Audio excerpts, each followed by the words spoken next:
মারুতি তো 10 হইছে আর নিবি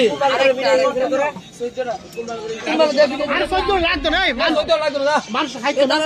আরেকটা লয়ে লই আরে হেরা সিলাবলা রেখে যাব আরেকটা লয়ে মারতে পারে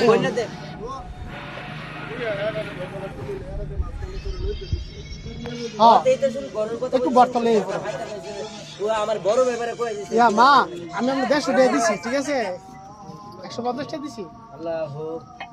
দিলে তিনটা পিঠা দাও না খাইবি না হেরা লিগা না আমি যাতে আপনি মন চায় না তো পিঠা মাই তুই পিঠা এই পিঠা দি ভাইস না মনা তারা ওইটা চেষ্টা মাটি চল লাগা আমার কাস্টমার আর হইছে মা আমি তো কইতেছি আইবতে আয় না দেখছি নি রুলার করে রুলার এই মারতি যা আরে বিনা মাইরা দিব মা ওইতে বর্তারে ভালো বলে মোটরে কাস্টমার দেবা না আমাকে দুটো পিঠা লাগে এই মনকা কাস্টমার বুতাই দিতে জায়গা এই শার্টটা আমার মাইলে করতে দিয়ে যা